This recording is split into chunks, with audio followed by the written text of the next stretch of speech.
You made it to Friday. Good Friday afternoon to all of you. It is the Chico Bormann Show, live here on the Big Play Sports Network. And, of course, also you can find us and stream us live on Twitter at Chico Show CLE. Also on YouTube. Type in the Chico Bormann Show. Hit subscribe, and we're ready to go.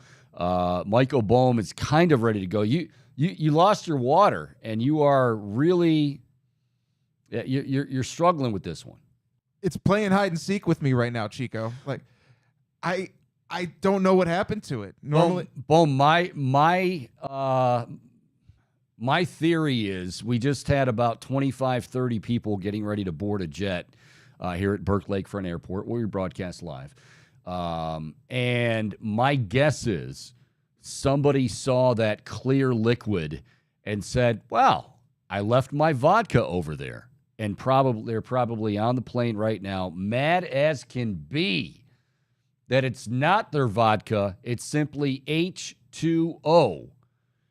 But they will take some kind of solace knowing that it's Michael Bohm's water.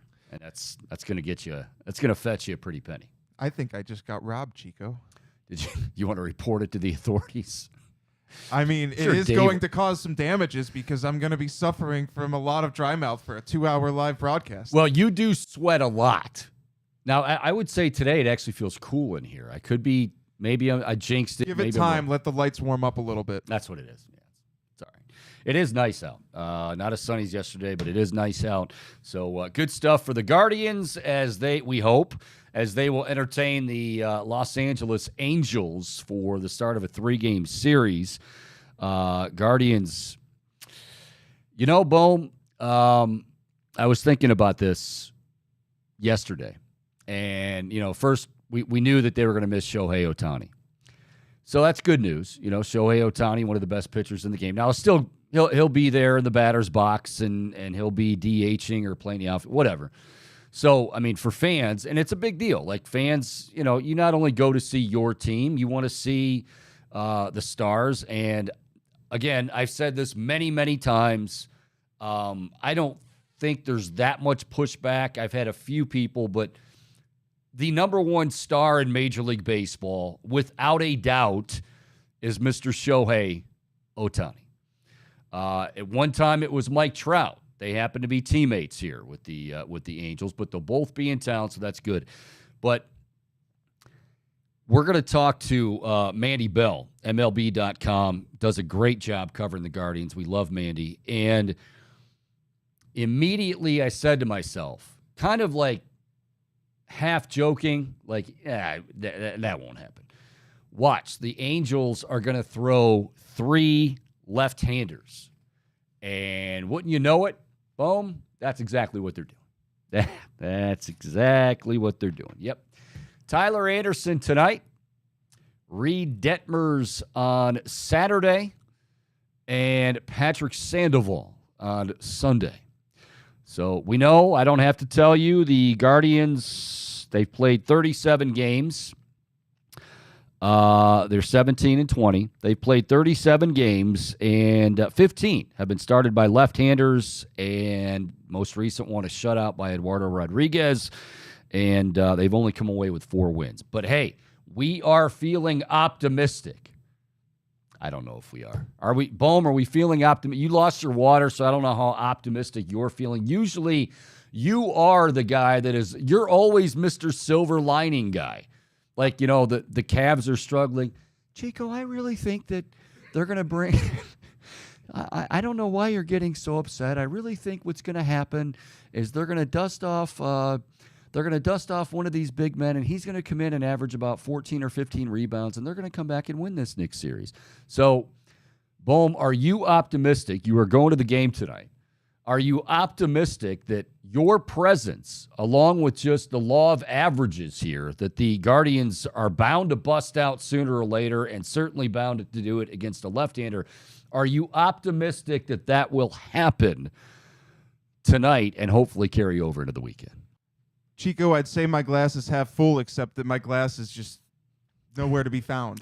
So, He'll be here all week, kids. That's right. Michael Yes. Bohm. He'll be here all week. No, but I do think that this team is prone to an explosion at the most unexpected of times. I think that. I'm going to write that down. Prone to. Go ahead. You can continue. Prone to an explosion. You're not really writing that. Yeah. This is good. It's good. I think we got to start a Michael Bohm quote board, and I think that's a pretty good. They are prone to an explosion at any time. Beware of spontaneous combustion. Now, what exactly is your definition of an explosion? Because here's the thing, their last 10, I don't think they've scored over 4 runs. So would an explosion be 5? I think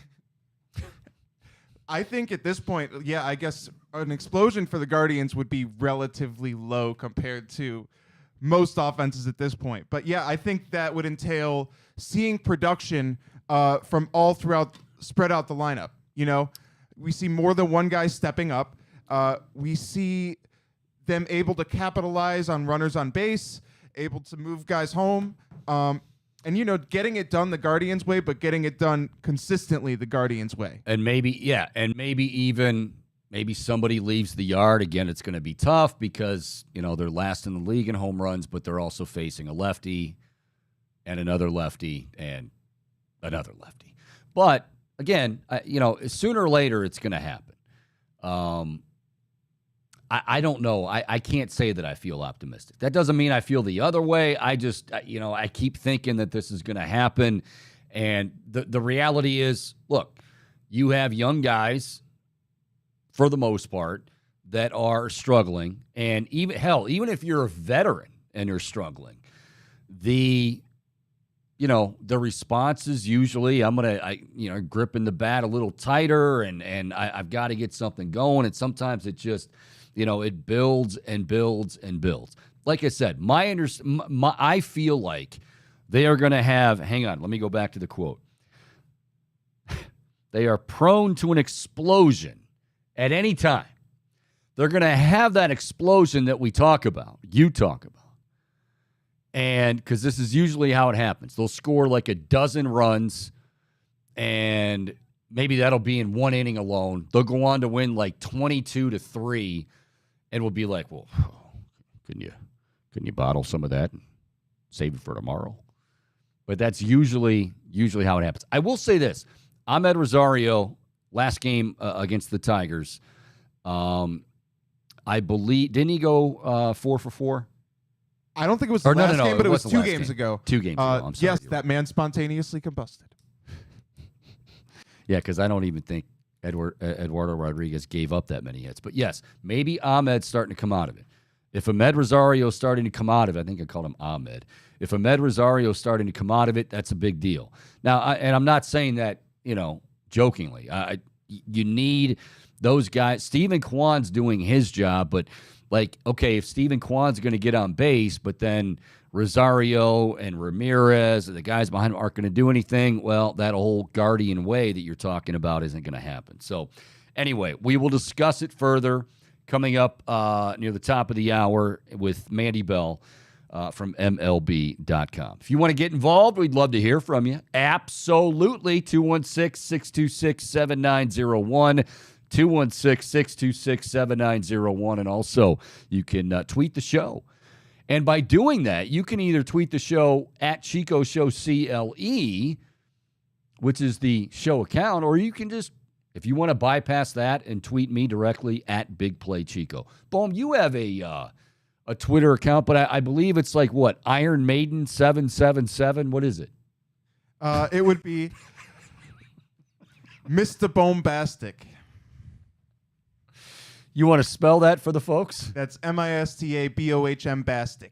Bastic. Okay. Mr. Bombastic. You can also tweet him too. All right.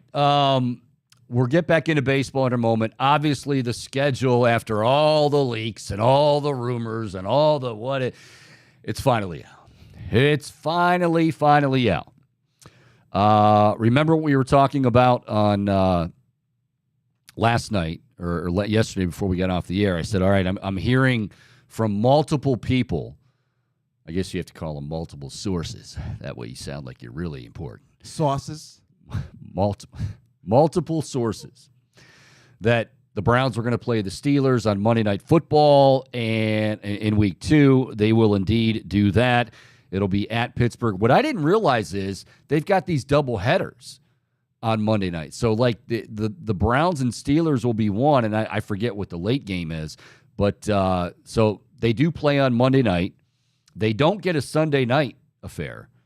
So that's kind of the, if you have the 3, Monday, Thursday, Sunday, usually Sunday's number 1. Monday, I would say, is number 2. And then Thursday is 3. They do have a Thursday. But we're going to run this down because here's what I have gleaned from many of you. And not that we don't say this every single year, because we do.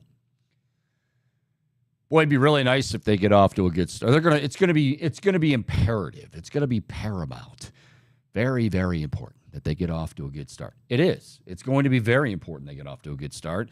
And, you can say, well, yeah, any team you want to get. Nobody's going, yeah, we don't mind. We wouldn't mind starting the season 0-4 or 1-3 or something like that. But this team, again, because of the last couple of seasons, because of last year, and you don't want to get that feeling, even though, you might hear, oh, no, that's not what happened, and no, we don't feel that way. But it's just human nature. If they lose, let's say their first 4 games, they go 1-3, but it's not just 1-3. It's 1-3, and you've played stupid football. Back to last year, like you're off sides, you're coming out of a timeout, and you're whistled for 12 men on the field. Special teams is missing assignments. Secondary is missing an assignment. That better not happen. It won't happen because Jim Schwartz is in control. But you see my point. Like, you really do want to see them get off to a good start. So what does that start entail, Chico? Well, here's the good news. 3 of the Browns' first 4 games are at the friendly confines of no longer, what do we just call it, Cleveland Browns State, or is this the last year, Boom, for First Energy State? Are you putting a bolo out for your water? Is that what you're typing out? Just furiously venting about the water being Be missing. on the lookout. It's really bothering you, I can tell. I'm typing up a very long Twitter thread Okay. about how rude it is to steal someone's water bottle like that, especially before a live show. I'll try to find it. But is it this last year, First Energy, and then I think it just happened like over this past offseason where Right. they reverted back to Cleveland Browns Stadium. So well, with the contract, that's what I'm saying. Is the contract, is it through next year? I don't remember. I'd love to tell you. I think they just ended the contract altogether. So Cleveland Browns Stadium. Yeah. So 3 of the 4 games are at home. They start off September 10th. We had been hearing a lot about this. They start against the Cincinnati Bengals. Well, we know they are not only the class of the division, but are one of the classes of the entire American Football Conference. And the American Football Conference, also known as the AFC, is very loaded. But Cincinnati is right there, stride for stride, one would seem to think, with Patrick Mahomes and the Kansas City Chiefs, with Josh Allen and the Buffalo Bills. Hell, you could even throw in the New York Jets now with Aaron Rodgers. I realize they've got to, come together. And is Aaron Rodgers going to be that team guy? We don't know. You got the Chargers with Herbert. I mean, there's a lot of great teams. But Cincinnati is very good. Now, I'm going to give. We'll go optimistic here. We'll go as Bohm likes to say, if he had his water bottle, the water bottle half full idea. Cincinnati, if you remember last year, now I know that was last year, but if you remember last year, they got off to a slow start. Like there were big issues, big concerns. They couldn't run the football. Joe Mixon, like they're like, man, is he hit that wall? Is he slowed down? No, they were implementing some new offensive linemen, and they were like, it'll come together, and of course it did. They got hot when they needed to get hot, and That's the Bengals. But maybe the Browns catch the Bengals, early enough where they're not hitting on all cylinders, because we know that offense is very good. Again, the issue for them will be, and always seemingly will be, you got to protect Joe Burrow, and Joe Burrow to do his part obviously has to get the ball out a lot quicker. But maybe you catch the Bengals just a little bit slow out of the gate, and you can get that. And again, that one's at home, Cleveland Browns Stadium. You get them at home. Boom, it says right here, venue. I asked you, well, is it next year that it says right Cleveland Browns Stadium? Like, just read it, Chico. It's okay. You're running a live show right now. I don't expect you to catch every detail of something you're reading. It's hard to multitask while hosting a show. See, I gotta be nicer to you, Bone, because I always get on you for being that optimistic one. But when you actually make my errors not seem so bad, I need to thank you. So thank you. All right, Cincinnati Bengals at home. Then at Pittsburgh, as we said, that's the one of the first four that is on the road at Acrisure Stadium. Not Three Rivers, not Heinz Field, Acrisure. I don't even know, what is that, insurance? Something. Sounds about right. Financial planning or something? Okay. So Browns will be on the road at Pittsburgh. Yeah, I would say of the four teams, Pittsburgh is 4. Boom. What are you laughing about? Now what are you laughing about? What?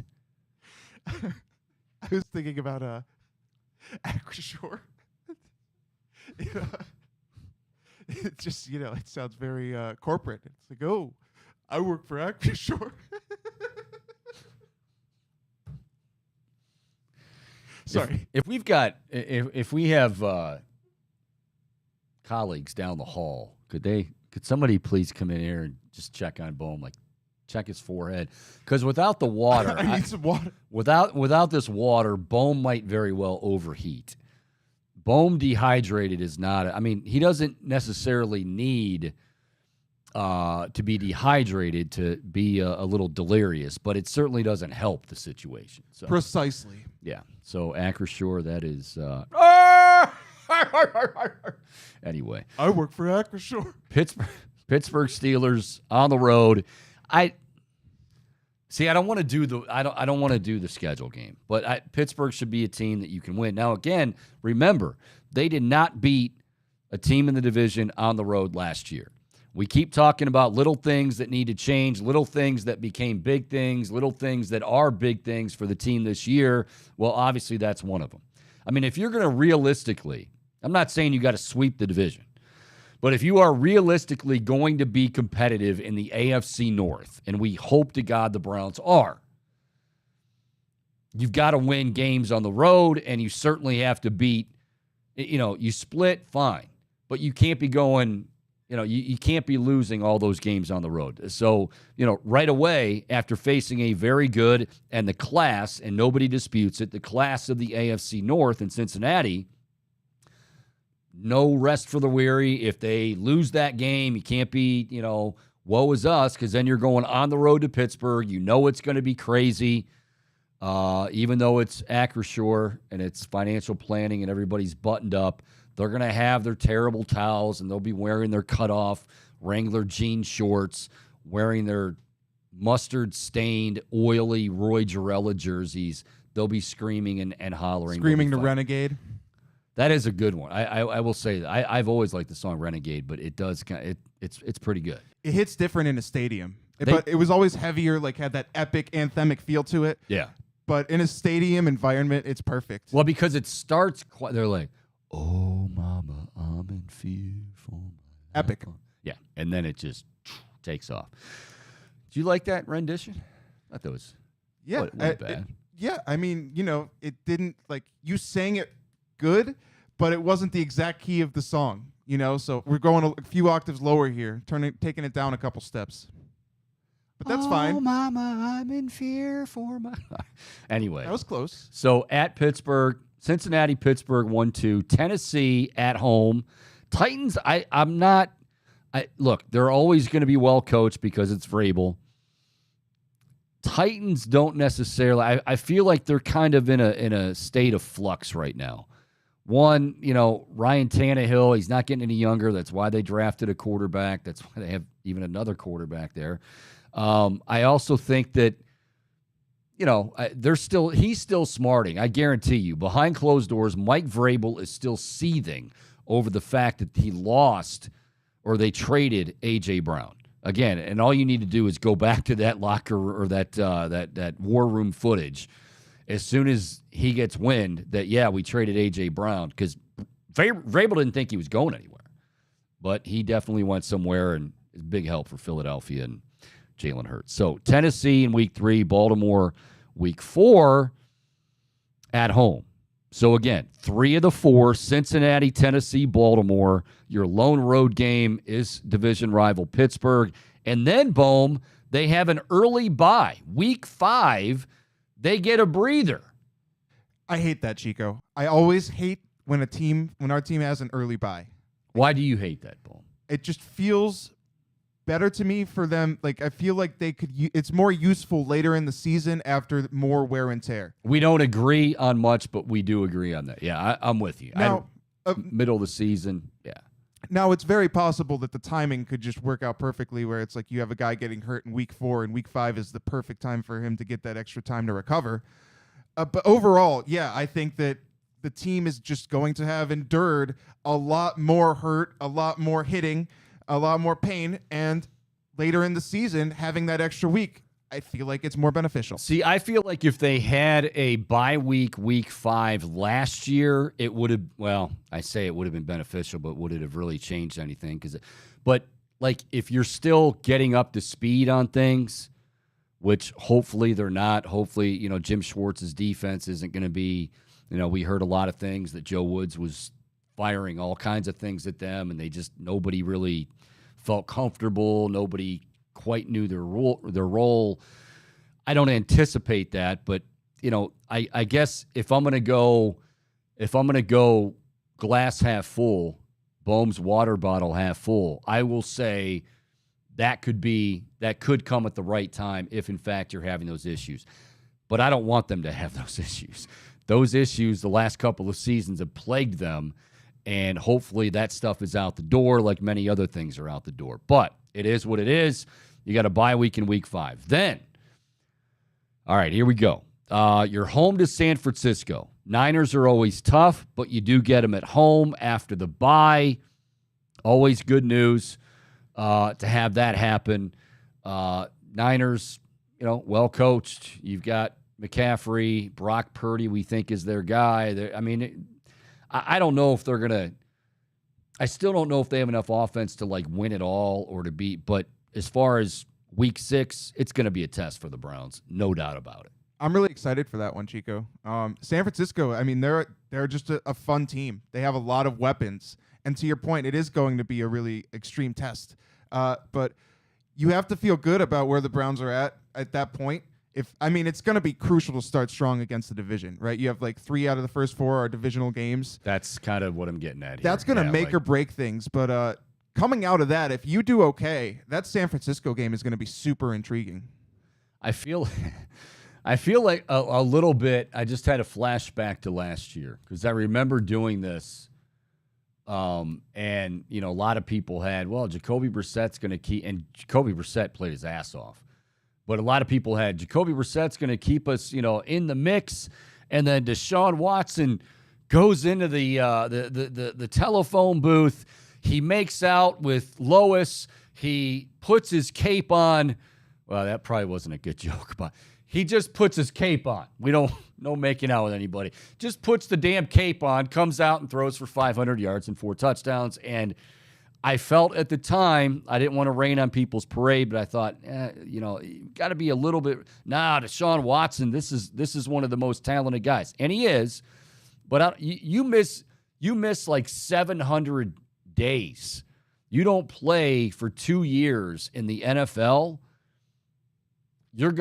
It's gonna take some time. I don't care if you're Tom Brady. I don't care who you are. So, okay. Now you have, an early training camp because you've got the extra preseason and the early preseason game. So hopefully everybody's going to be on the same page. They go to West Virginia for that week of training camp. They continue to build that camaraderie and team building and blah, blah, blah, blah, blah. Things that I'm not saying blah, blah, blah, blah, blah, like they don't mean anything. They mean everything. Hopefully that is taken care of. But San Francisco, yeah, that'll be difficult. Their next 4 games, let's go 3 games. So week 7, their next 3 games, not going to be easy because you're on the road for 2 of them. At Indianapolis, now this will be, remember we've been talking about this with the Colts. Will Indianapolis have Anthony Richardson, I would think by week 7, unless he's really having a tough go of it, grasping Shane Steichen's offense. I would think that by week 7, October 22nd, Lucas Oil Stadium, I would think Anthony Richardson's going to be under center, if not before then. As I said, Indianapolis is I think one of the most intriguing teams in all of football. I would also say that if Anthony Richardson does start early, I think they're going to be one of the more must-watch teams in the NFL because, they have talent. They have an all-world running back in Jonathan Taylor. You bring in Shane Steichen, your boy, to coach him. A good defense. So Indianapolis is going to be tough. That wouldn't surprise me if that doesn't go their way, but, again, whatever. At Seattle, going to be tough because it's on the road. You're going clear across the country. That's never easy, and that's already after a road game. They're a better team than Seattle. I should say they're more talented than Seattle, in my opinion. But Pete Carroll, John Schneider, they've been around a while. They've been together a while, which is something hopefully we're going to get here in Cleveland. Please. Continuity. So not going to be easy. And then week 9, right after they play Indy and Seattle, they've got the Arizona Cardinals. As I said, the Arizona Cardinals are the Cleveland Browns from 2016. They're a dumpster fire. I'm not saying they're not going to win a game. Kyler Murray may come back midway through the season, but Arizona it's a mess. The front office, the Kyler Murray contract, the fact that Kyler Murray is not exactly a great teammate, that deep down they probably don't believe in him, at least in terms of staying healthy and doing what he's got to do to prepare. And I'm talking watching film, mentally preparing, all that stuff. But anyway, so you think Arizona is going to be good. And then, or you'll be able to take care of Arizona. But then here we go. What do we got, Bohm? We go right back to division play at Baltimore, home to the Steelers. So, you're playing these by week 11. Now, granted, it's a big chunk. You're already pretty much into the season. We're talking like Thanksgiving. We'll have an idea of where this team's at. Hopefully, games against Baltimore and Pittsburgh are crucial, because the Browns are fighting along with Cincinnati, maybe even along with Baltimore. Who knows? Maybe even along with Pittsburgh, but I'm not going to bank on Pittsburgh. But hopefully, the Browns are fighting for first place, or they're right there with the Ravens, with the Bengals for the division. Because if they're not, and things are not going well at that point, let's just say it, we've heard stories about games ending against the Pittsburgh Steelers, and when they end, something else ends. I don't think we're gonna get to that. Okay, I don't even want to think about that. But yeah, so you got the more division games. Here's what's interesting. Okay, now week 13, my understanding, Bohm, is that Kevin Stefanski petitioned the league, and I didn't even know you could do this. You can do it, though. Kevin Stefanski petitioned the league. I mentioned that they play at Seattle at the end of October. He asked them, I don't know if he was very polite about it. Hopefully he said pretty please, but looks like it didn't really matter anyway because he didn't get it. He wanted to have Seattle and L.A. back-to-back, and he wanted to stay out on the West Coast. Like Stefanski wanted to stay out west. keep the guys there. He asked for no holidays because then you want guys coming back, or guys will want to come back. But he wanted, hey, is there any way that we can do Seattle and L.A. in one trip out there? They didn't do that for him. Now, again, I don't know how many times these requests are granted. I don't know how many times, are there some that Roger Goodell takes a little more seriously than others? Well, considering how corrupt I think the owners and Goodell are together, I wouldn't doubt that. But they didn't get it. So they wanted, and that's going to be a tough swing too. I mean, you're going, beginning with Week 10, you've got at Ravens, home to Pittsburgh, at Denver, at L.A., taking on the Rams before returning home to Jacksonville. So that's through Week 14.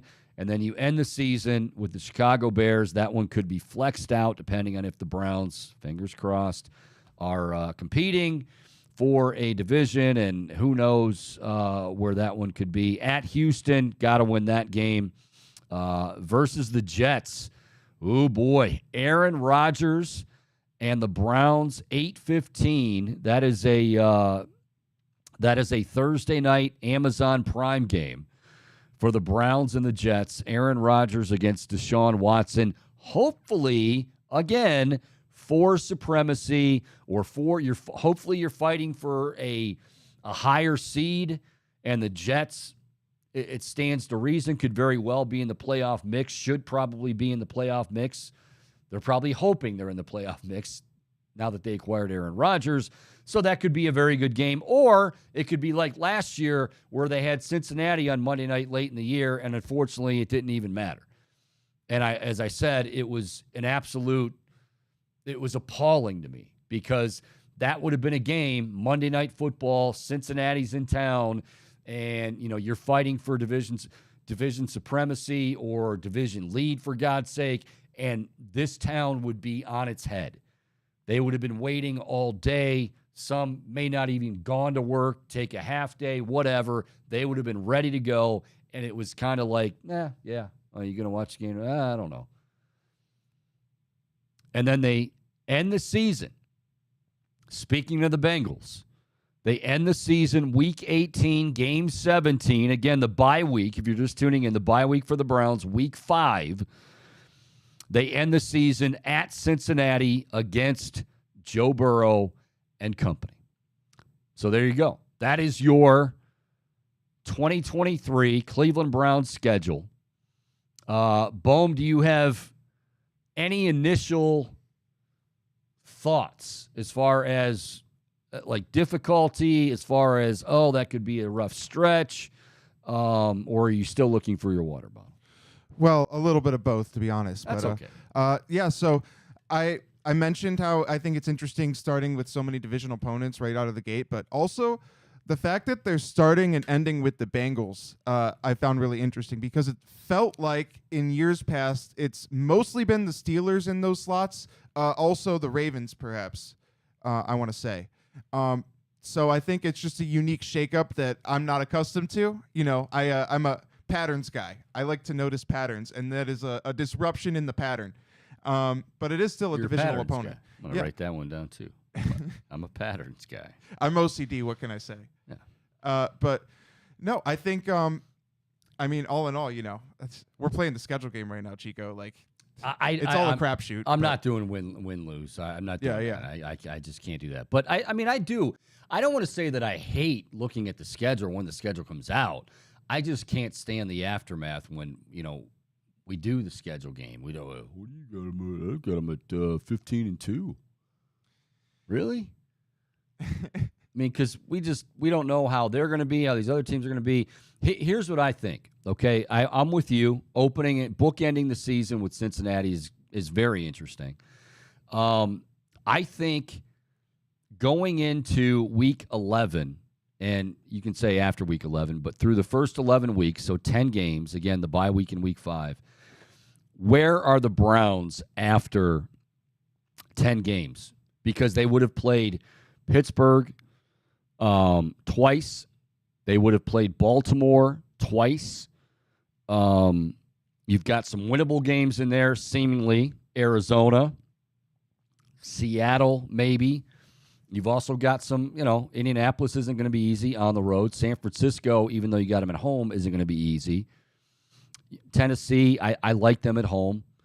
But where are they at going into Week 11? Because Week 11, unfortunately, this is where my brain goes right now with the Browns. I'm looking for areas where if things aren't going well, do they splinter? People can say, why the hell are you looking, why are you being so pessimistic about it? I'm not. But I'd like to consider myself a realist to a big extent.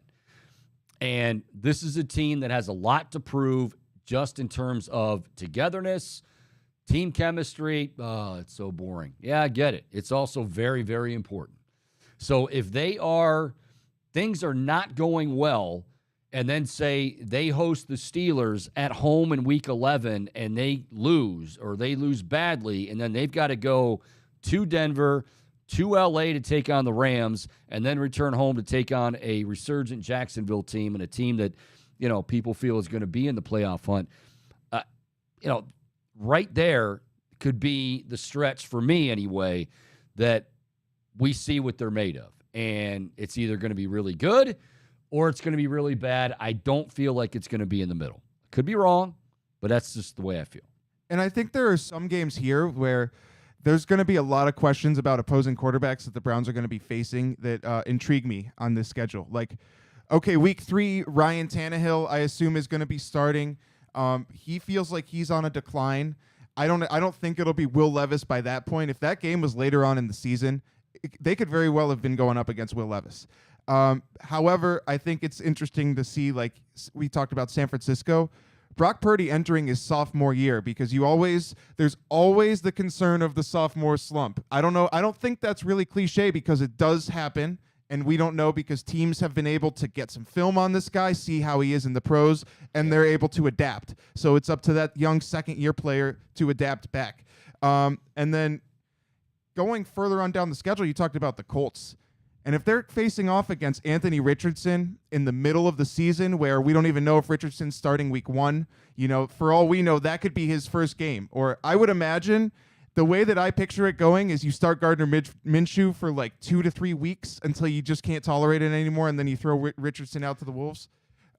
Yeah, go ahead. He could be very inexperienced by that point, and that could be something that the Browns could pounce on. Yeah, I would also say, knowing what Shane Steichen will run on offense, and it stands to reason the same thing he did at Philadelphia and everywhere he's been, and we saw that he didn't shy away from Jalen Hurts running the ball. You know what that tells me on October 22nd at Lucas Oil Stadium? The Browns, if it is Richardson, yes, he might be inexperienced, but the Browns are going to have to be disciplined. And that'll be you can say that San Francisco's another one. I mean, if you don't fill your lane, or if you're, peeking here, that we know what Kyle Shanahan loves to do. But I feel like with Indianapolis, that team, other than the Browns for me, and part of that's biased, but I even think nationally, somebody objectively would probably be like, yeah, I'm curious to see what the Browns are going to do. Deshaun Watson, a full offseason. But for me, outside of Cleveland, it's Indianapolis. Like, that could end up being, if somebody said they're going to the AFC title game, or they represent the AFC in the Super Bowl, I'm not saying it wouldn't be a surprise, but I don't think it would be a shock. That would be a little surprising if Anthony Richardson led them to a conference championship game in his rookie year. That would be pretty shocking to me. Chico. Well, in the AFC, when you consider the competition, but again, what are we saying about Indianapolis? That they're pretty much ready-made. They've got players on the defensive side of the ball. They've got studs on the offensive side of the ball. They've got, if Jonathan Taylor can stay healthy, the O-line. From what I understand, last year, like, the play calling was atrocious, okay? Absolutely atrocious. Well, Shane Steichen's kind of the golden goose right now, because everybody's like, wow, look at what he did with Jalen Hurts. But just the idea, him being a threat to run or throw, And as I said, Steichen is not going to shy away from making him a threat to run. I don't know. I mean, yeah, I'm not saying that right now I look at them and go, oh, yeah, Kansas City, they're better than Kansas City, but this is why they play the games. Those are some pretty extreme expectations for a raw rookie quarterback, Chico. Dare I say, illusions of grandeur here for the Colts. Well, all I would say is, Bohm, that if C.J. Stroud was playing for the Colts, you would say, oh, I think that's reasonable. Matter of fact, I would say that they'd be favored to win the Super Bowl. I also think you could say, and I don't think you would disagree, that C.J. Stroud is more pro-ready than Anthony Richardson. Yes, that doesn't mean he's going to be the better quarterback.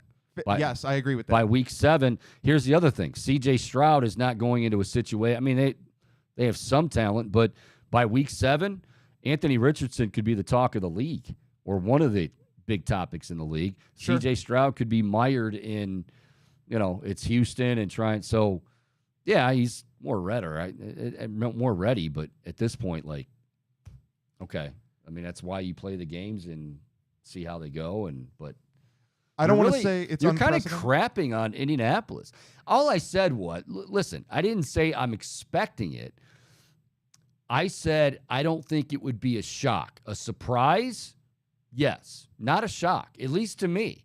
Because, again, it's a big wild card, but he's also – we're talking about a guy in Richardson that you have an OC that is going to play to his strengths and not be afraid to play to his strengths. And if he's there's always that learning curve. I'm absolutely saying he's going to have, he's not just going to burst on the scene and start, flinging it all over the yard and you have that. But let's say that happens very early in the season and then he starts to settle in. Like I said, now you're starting to talk about a team that teams are having a hard time defending because you've got threats on the outside. You've got him throwing the ball. You got him running the ball. And then, oh, by the way, the guy behind him running the ball.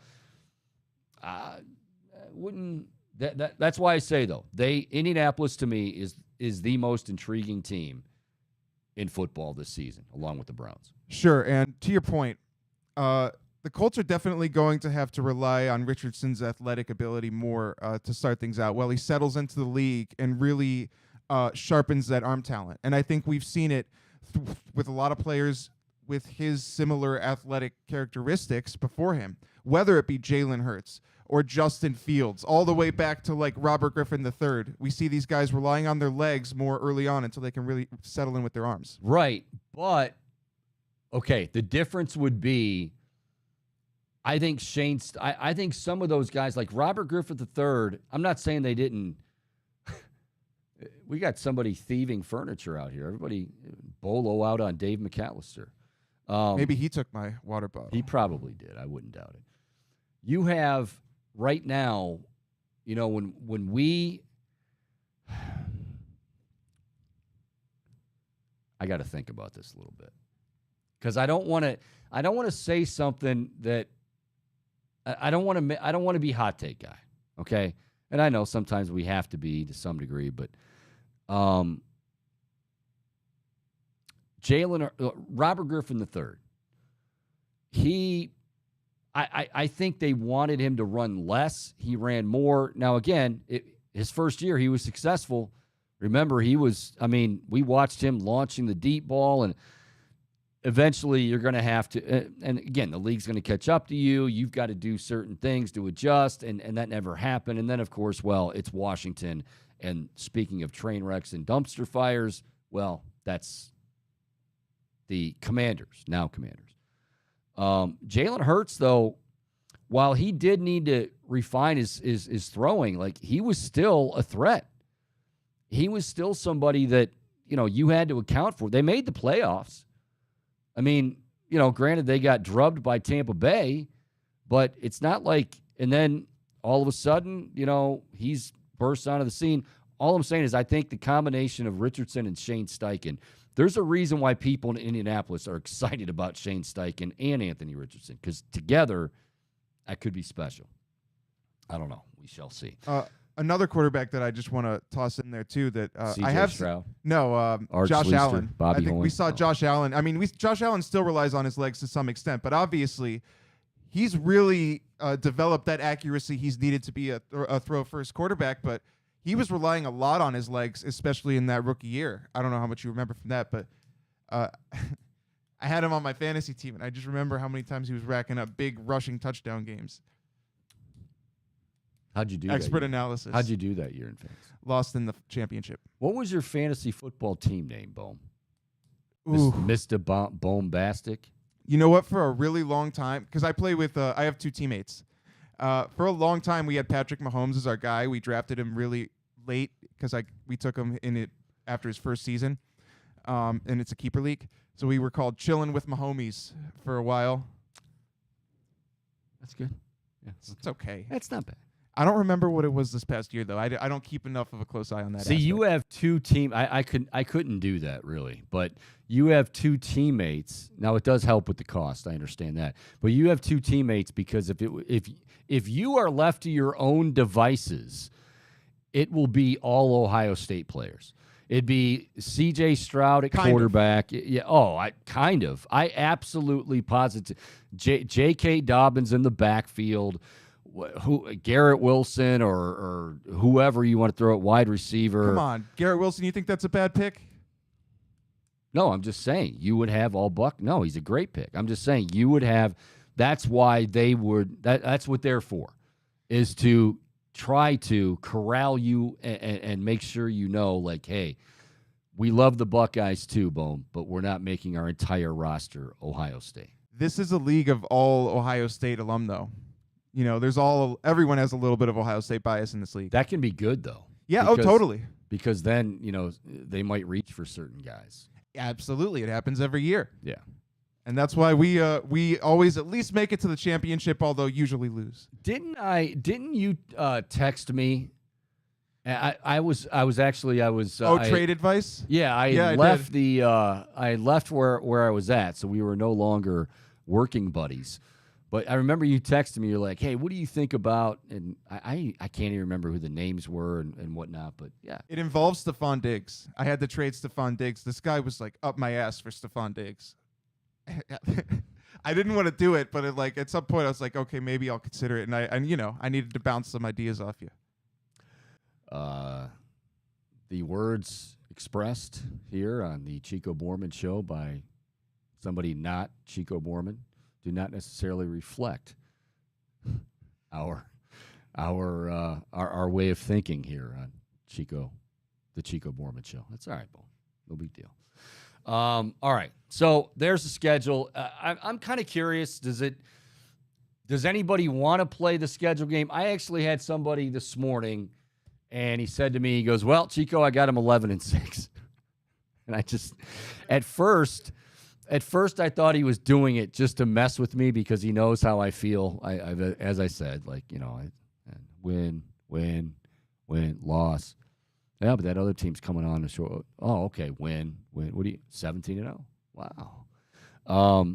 But he's like, no, 11-6. If they're 11-6, I'll be ecstatic. I mean, should 11 wins in that division, and yeah, I think you're right there. You're right there. I just hope, and I said, I really think that stretch, like where are they at heading into the Pittsburgh game, Week 11, November 19th, at home? If they lose to Pittsburgh at home at Cleveland Browns Stadium, and they're kind of like right around 500, let's say they drop below 500, I think the natives are going to get restless. And then you've got, on the road at Denver, on the road at L.A. And I know, okay, those aren't the best of teams, but you're still going on there. That could be a splinter, and that's what I'm looking at. Unfortunately, you can criticize me, be mad at me all you want, but that's what I'm looking at with this team. I want to believe, my hope is that they're going to be, this is a different culture. This is a different a different team as far as they playing for each other and doing all that sort of thing, all the cliches we bring up. But if it's not, and you have something like that, you don't want to see it go south. Yes, Bo. I think chomping at the bit there. You raise a great point, Chico, because I think it's interesting, and it's one thing that I don't necessarily like about playing the schedule game, is that you look at some of these matchups now and it's like, oh, this should be an easy win. And one of those games for me is Denver, because I don't have a lot of faith in Russell Wilson. They had some turnover this year as well, coaching change. And that's a game where, and there are some games scattered throughout the schedule where it's like, if you lose that game, it's going to be devastating to the fan base. It could be devastating to the locker room.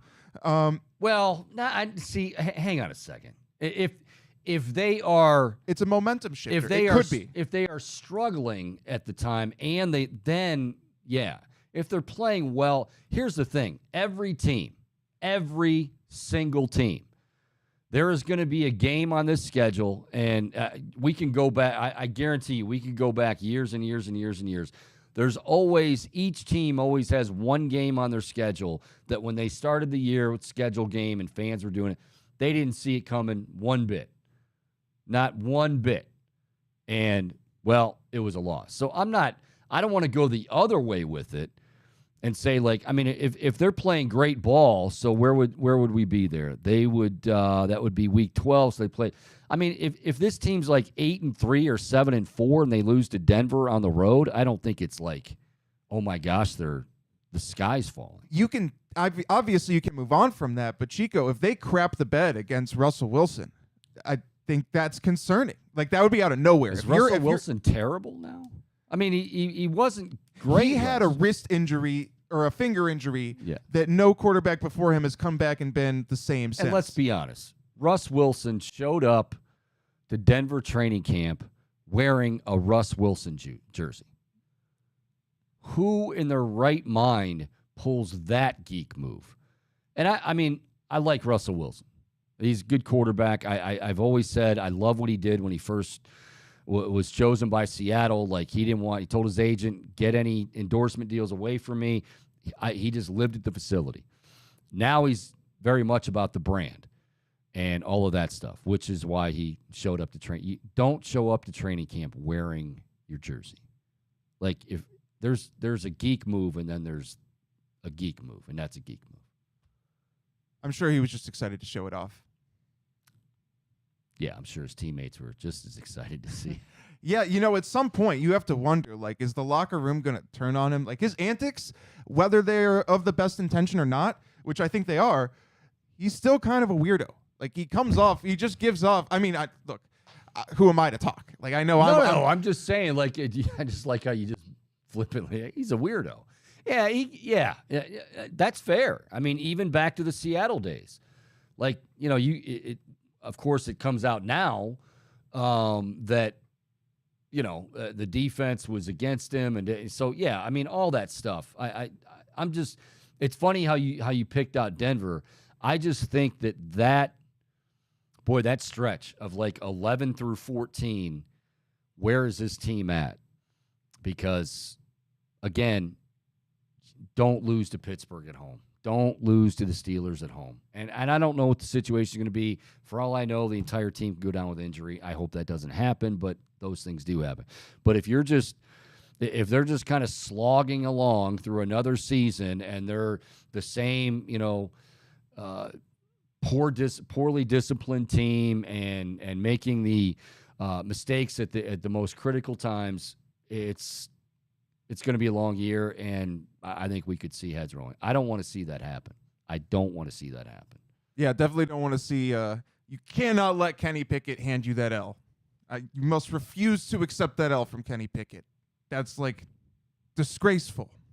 Week 2, you got to set the tone. Kenny Pickett, no thank you. Get out of here with that. Get that weak stuff out of here.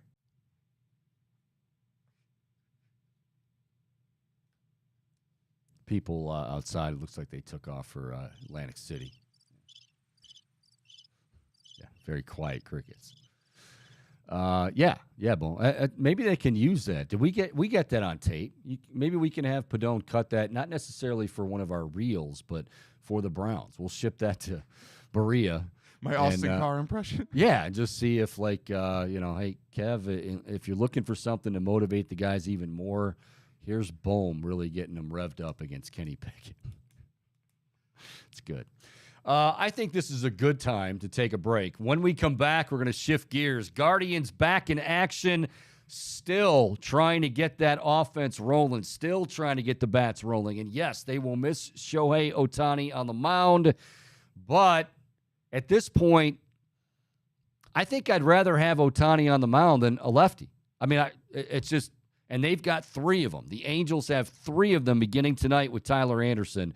We'll talk to Mandy Bell. She's with MLB.com and get her thoughts as the weekend is here and we get ready for, yes, another big series, but more importantly, getting ready for this offense to finally break out. More of the Chico Bormann Show is up next. It's all right here on the Big Play Network.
And we are back live here on the Chico Bormann Show, broadcasting from the beautiful Burke Lakefront Airport studios here with Big Play. And you can also find us on Twitter at Chico Show CLE, on YouTube. Type in the Chico Bormann Show, hit subscribe, and you will be all set to go. Boom, we all set to go. We got there she is. There's the smiling Mandy Bell. She covers the Guardians for MLB.com. We love talking to Mandy. Follow her on Twitter at MandyBell02. Good afternoon, Mandy. How are you? What's up, Chico? How are you? I don't want to use the cheesy line like, oh, I'd be better if the bats were, but I think I would be a little bit better if the bats were, and I know they feel the same way. You've been the last, 2 columns and really the last week, but been following your work with MLB.com, and it's just like, well, okay, we just keep adding to this list as far as the numbers. My first thought was, and I said this to Bohm in the first hour, that, wow, okay, they're going to miss Shohei Ohtani, who pitched against the Astros. But then I thought to myself, wait a minute.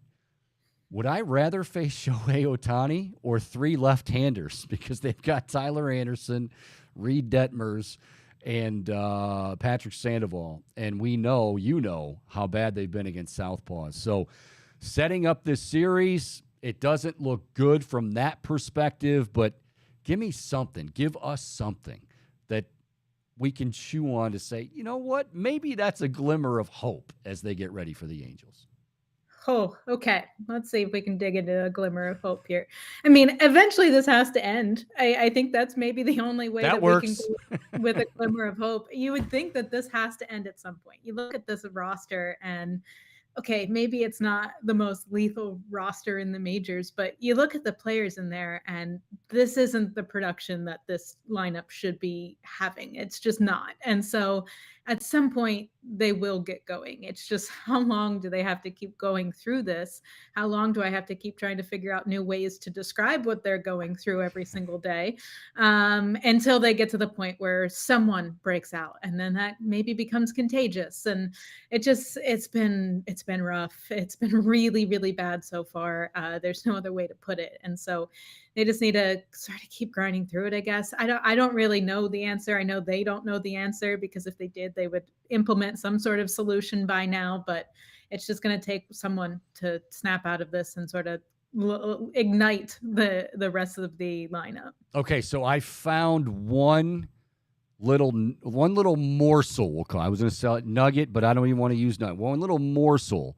Ahmed Rosario, not granted, you had Eduardo Rodriguez there after that, but he went 4 for 4. Now, maybe he's starting to break out. Kwan's been fine. If Rosario could maybe get that, every year he's got that, a couple of them usually, just hot streaks that he goes on. If he could maybe start to get on one of those in this series and continue, it seems like that would maybe do it. But again, I have no idea, man. I'm just grasping at straws. Yeah, that would certainly help. It can't hurt at this point, but it's always this time every single year that we've seen Ahmed Rosario since he came over to Cleveland that this is sort of the time that he starts going. And I asked him about why is April so difficult? You always hear everyone talk about why that April's so challenging, and it's hard to believe that it's just that it's cold. I don't really understand it because it's cold for everybody else too, but he answered that. He said, I train in warm weather from where I'm from, and I train all the time in warm weather. And then suddenly we're going into this. And I think that's the problem. But he also said that's not an excuse. Obviously, that's not an excuse, and you have to figure out answers to try to get going quicker. But that was his answer, and it seems like it's always right around this date. I was looking back the last 2 years, and it really seems like it's this date every year that he finally has that big on Tuesday having that big game already. So I think that's the thing at this point is just making sure that someone gets going. And Ahmed Rosario could be that guy. He started to show signs of being that guy with his 4-hit game. And if the guys sandwiched around Jose Ramirez can get going, whoever it is behind him, whether it's Josh Bell or Josh Naylor on any given night, if you can get the guy behind him and the guy in front of him going, that should set them up better for success. And surprisingly, and I know you've had this in your columns. I mean, Jose is even struggling against the Southpaws, and that hasn't really been the case. Yeah, it's really nothing's going well for them right now, and it's weird to see him struggle the way that he has so far.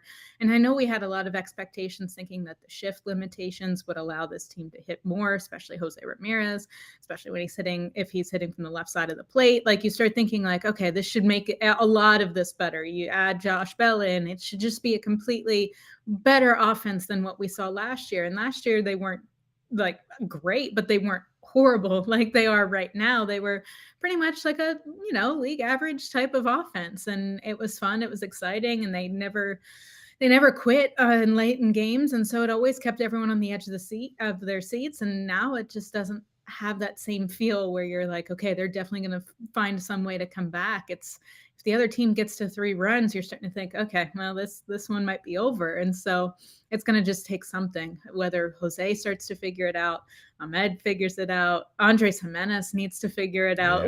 Someone sparking this should then finally get some momentum going back in their favor. She is Mandy Bell, covering the Guardians for MLB.com. Again, follow her on Twitter at MandyBell02.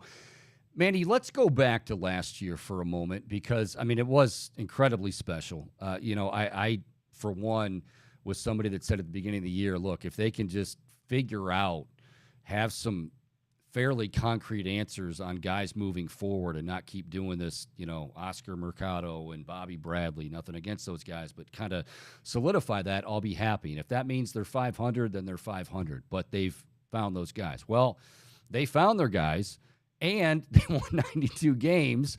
And this is still mind-boggling to me, 17 guys made their major league debut last year. That's unheard of.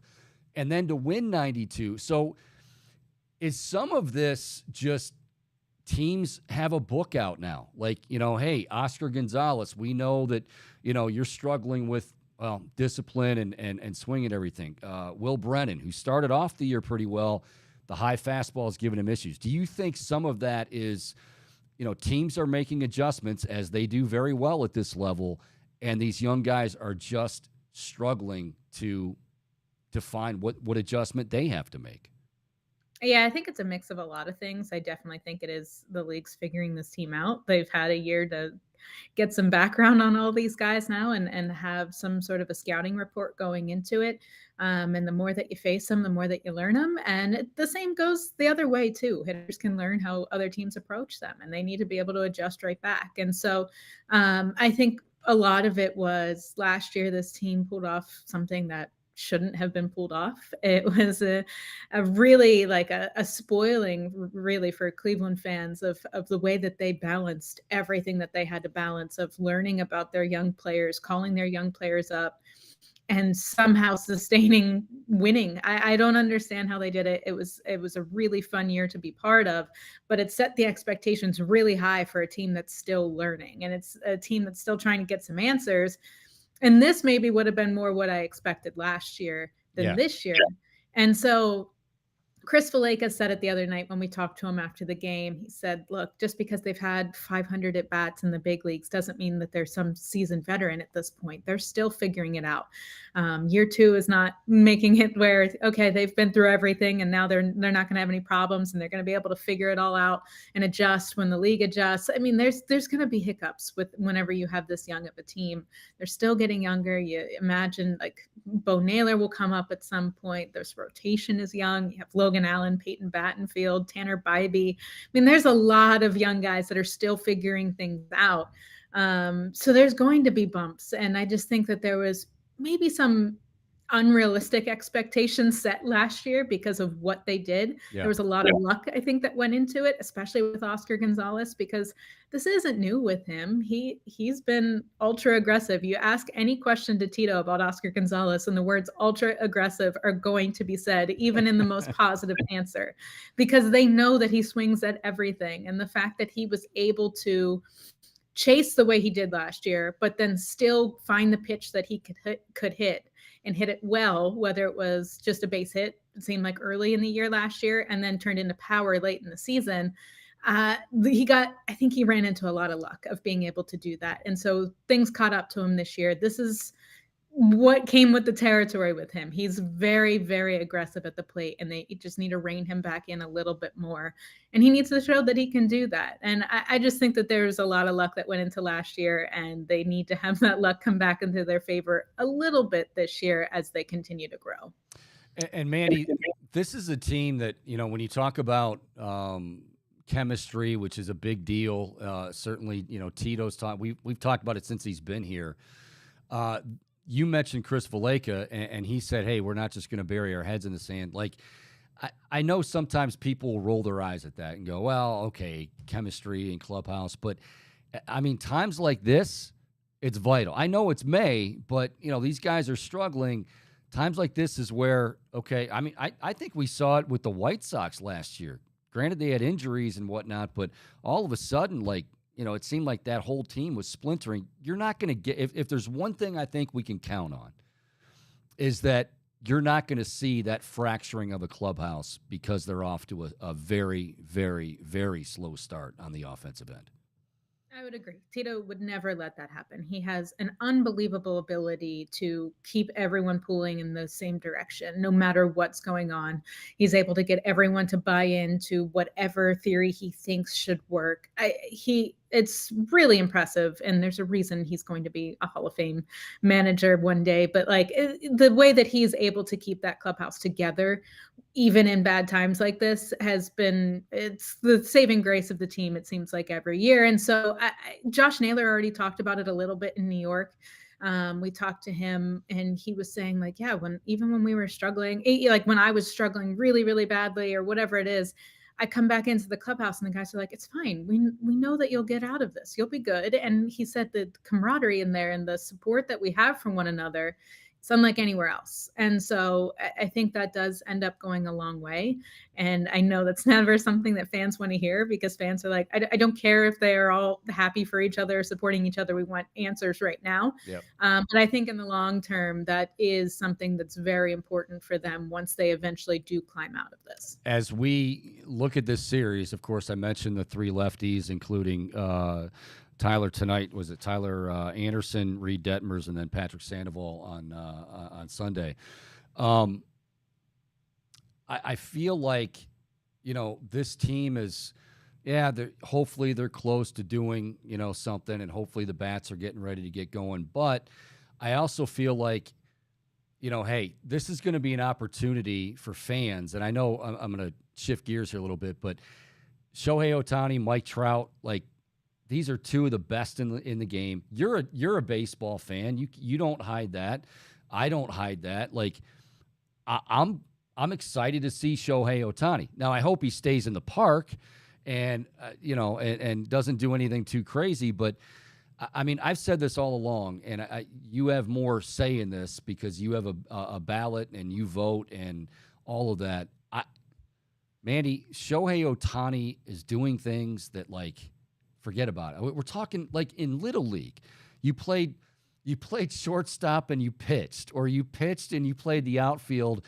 And oh yeah, hey, when I pitched, I shut him out and then I hit 2 home runs. This guy's doing that at the major league level. It's insane.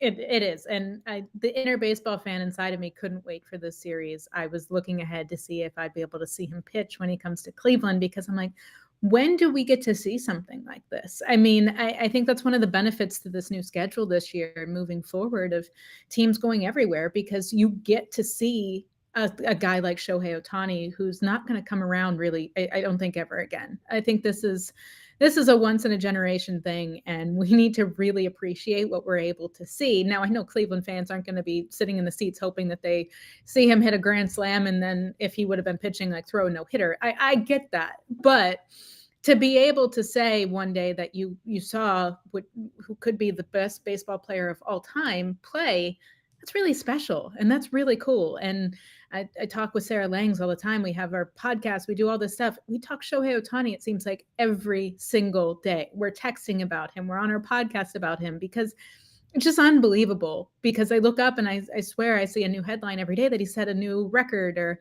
he's passing Babe Ruth and something else. And we had a podcast where we really broke down how that Babe Ruth comparison shouldn't even be a thing anymore, because it seems pretty clear he's better than what Babe Ruth did. And I know it's two different eras of baseball, but this is really special. So yeah, I think it's super cool to at least get him around to every ballpark. Let all fans just take in what we can watch right now. And I know this doesn't happen all the time, because, look, every voter is going to have their own criteria.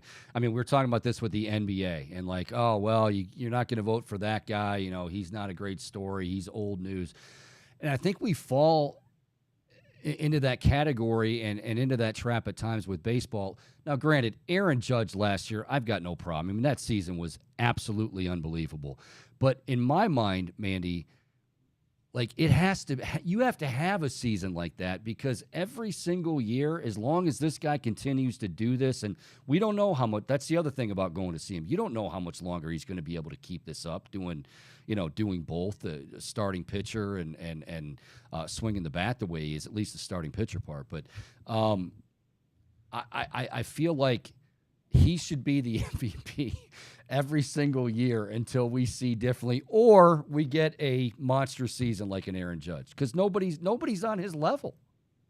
He's going to be in the conversation every single year, Yeah. even if he's just an average pitcher, but also an elite hitter, because it's like, okay, well, that guy was also an elite hitter, but didn't he also take the ball every 5 or 6 days? Like, it's just, he's not doing something that anyone else in the league is doing. And whenever you're able to have that on your resume, how can anyone else sort of top that? And so I think it gets in this weird area of, does he win it every single year? Or do you just become numb to the fact that he can do both? And you're like, yeah, okay. But if we live on that, then he should get it every year. And we want to spread the wealth. Like, it sort of, in a way, can maybe dilute some of the things that he's doing. You don't want to do that. You want to sit there and be like, no, this guy is doing something that we've never seen before, that is unprecedented, and we should be marveling at every single day, because not only is he one of the best hitters in the league, he's one of the best pitchers in the league. And I don't understand how that's even possible, because yes, everyone's like a two-way player coming up through high school and all those things, but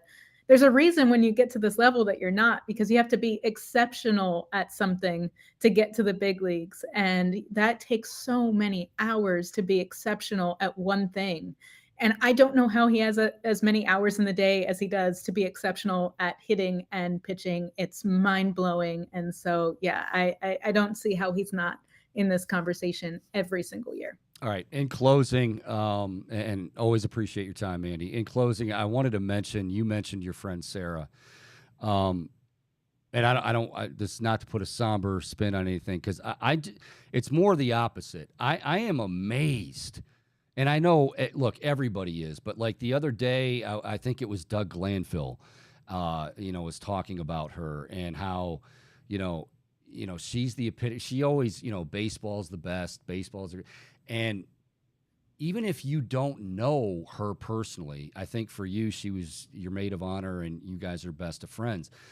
Like, I've never met Sarah, but as a baseball fan, like, I feel like I know Sarah. She's got, her Twitter account is incredible anyway with all the stats, but she's got the fist bumps for LAS, for Lou Gehrig's disease and supporting that. I don't know how to say this. How tough is it? Because you see her bringing that fight every single day, the smile on her face, like she's not feeling sorry for herself at all. Give us an idea of how she's doing and really how you're doing, because I know this is tough. Of course it's tough. This is the worst disease that's out there. There's not one person who would ever be like, okay, it could be worse whenever you get that disease. It can't be worse. This is the worst thing that you could deal with.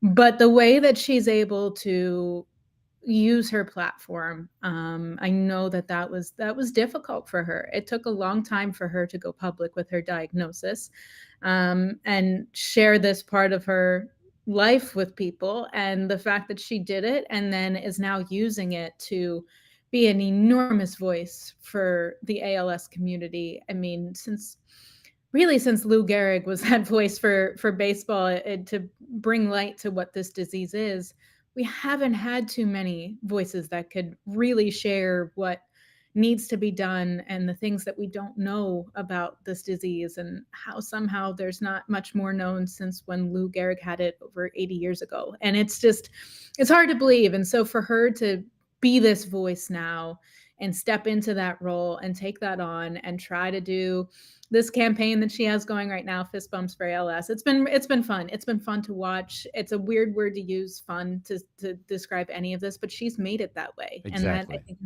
a testament to her character and how she's really viewed this situation, has gotten everyone on board, which wouldn't have taken much because it's easy to get on board with Sarah. But she's trying to do as much as she can. And she and I raised over $100,000 earlier this year for ALS, the community, and she's now trying to raise $30,000 for for her favorite charity, Project ALS. And so, I mean, she's just doing unbelievable stuff. And I know one day when they eventually get the cure, they find the cure, her efforts are going to be a big part of why they were able to get there. So it's been unbelievable to watch. She never lets anything slow her down, even her own body, which I don't understand how that's possible, but she figures out a way to do it all. So it's been really fun to have like a front row seat to seeing her unbelievably inspiring journey. And the rest of this month is May is awareness month for it, and it's fist bumps, just like it it sounds, spelled FISTBUMPS. The number 4 and then ALS, and people can donate. Correct? Yes, it's bit.ly/fistbumps for ALS if you want to go to her website, or you just go to her Twitter page, which is Slings on Sports. And not only do you get to see the link there, but you get to see all of her craziness and enjoying weird game probability swings, and where she has her wee tweets now. And baseball is the best, where there's probably little kids or dogs. So I think you can have a win-win if you visit her page. She's like the Elias Sports Bureau times 100, because it's humor. She's everything. It's just it is incredible, and I appreciate you talking about it again. I know, like you said, it is. She makes it fun. When you start to think about it too much, it's just ridiculously sad. But great cause. She's an incredible young lady, and appreciate you joining us, Mandy. Obviously, we'll certainly keep that out there for people to donate. But good work. Keep up the great work as always, and we'll talk to you again soon. Great. Thanks, Chico. All right. Thanks, Mandy. That is Mandy Bell, MLB.com, joining us here on the Chico Bormann Show on the Big Play Network. Guardians getting set, again, a 3-game series with the Angels. Yes, they will miss Shohei Ohtani on the mound, but they will have 3 lefties. And heading into tonight, they are obviously 17-20, 37 games played. 15 have been started by lefties, including the other night, Eduardo Rodriguez. Now, they're allowed to struggle against Eduardo Rodriguez because he's maybe the best left-hander going right now in baseball, at least at this point. But they have won only 4 games. 15 games against lefties, they've won only 4. Naylor's been struggling. Jose's been struggling. Jimenez, hopefully this is going to be a series they break out, but it's going to be tough. Again, Tyler Anderson, Reed Detmers, and Patrick Sandoval. All right, we will take a break. When we come back, Michael Bohm, dehydrating by the minute. Actually, I'll tell you what. I'm not even going to say it. We're going to update on what happened to the missing water bottle. Bohm has been on. I assure you, folks, I am not telling you. I'm not feeding you a line. He has been stewing on this since 1:01 this afternoon. Where is his water bottle? I believe it was like 12:58 when I noticed. 12:58, right? Which turned into 1:01. Like you kind of like, wait, where's it's at? Oh, we got to go on the air. We'll tell you maybe what happened to it, and if Bohm's going to be able to fulfill his duties with fair or foul. We'll do that next. Chico Bormann Show with you until 3 o'clock right here on the Big Play Network.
All righty.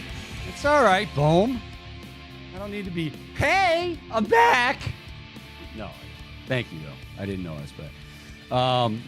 Thanks again to Mandy Bell. Good stuff as the Guardians hopefully get those bats going against Tyler Anderson tonight. By the way, all I'm doing is I've just been talking about Tyler Anderson and these lefties. They will be taking on the Angels will Logan Allen. So hopefully we'll get a good outing out of him. Going to be a tough lineup to navigate, but fingers crossed they can get it done this weekend against the Angels. All right, real quick. And by the way, the donation to contribute, if you'd like to contribute, and why wouldn't you, to the ALS Challenge. I'm actually retweeting something right now on my Twitter account, which is at Big Play Chico, and it has the link. I mean, it's quick and easy. Hit the link. All this month, you can donate to research for ALS and finding a cure. Sarah Lang, if you're not following her, and many of you, I think if you follow baseball even a little bit, you know who she is, but just an amazing, amazing young woman. I mean, she really, really is, and we certainly wish her all the best, and we got to get her on, too. She's incredible. Anyway, all right, Chico Bormann Show rolling along on this Friday afternoon. Now, before we go any further, Bohm, we had the I-team here because they got wind of it, that your water bottle was missing. I was under the impression that somebody mistook the bottle of water as vodka from one of the passengers about to board one of the jets out here at Burke Lakefront Airport to head off to Atlantic City. But it appears that you have and the I-team have identified what we think happened to the lost water bottle. Chico, we were able to determine that water bottle was still, the time frame didn't line up, right? So the people had boarded the jet. The water bottle was still present at the scene. It was not until later that we discovered that the water bottle just so happened to be thrown out. All right, I don't want to get involved in this, okay? But let me just tell you, I saw Dave McAllister throw it away, and he kind of had a smirk on his face. Like, you think starting beef now, huh? Like, you think Dave's like, I mean, because he's a no nonsense guy, right? I mean, you know, very important business here we're running, but every now and then, like, he can play a little prank. And I'm just gonna say, now maybe he had something in his eye, but it looked like a little wink after he did it. Seems coincidental to me. By the way, I just found out, before we get to fair foul, I was filling up my water bottle, and I was, you know, the old school fountains where you wait for it to come up, and I'm trying to get it in.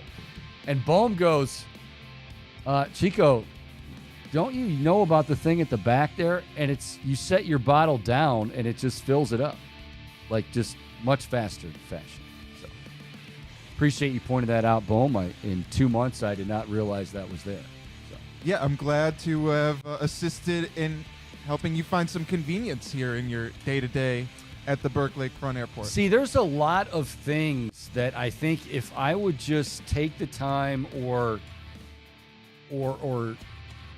ask people for like, my life is so I'm so caught up in routine and things the way that I've always done things that all of a sudden, like, I'll figure something out or somebody will tell me about something, like, wow, that's really convenient. That's really a time saver. Yeah, we've been doing it now for like 6 or 7 years, Chico. Anyway, it's my plight. It's my plight. Right now, it is your plight, kids, to deal with Michael Bohm, Friday edition of Fair or Foul.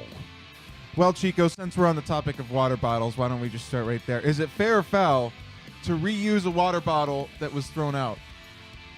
Oh, you dug in the garbage for that. It wasn't a very full garbage. It didn't look like it was touching anything. Don't go George Costanza on I this. went and rinsed it off in the bathroom during the break. This is the. I gotta hydrate, Chico. This is the clown episode with Costanza where he's dating a girl, and I think her mom sees him take a half-eaten eclair out of the garbage. And he's like, it was above the cylinder. It was not touching anything. And she's like, did you take it out of the garbage? And he's Come on, like, that's yes. more gross than a And water that's bottle. garbage. I'm just saying, Bohm. I mean, if you do what you want to do.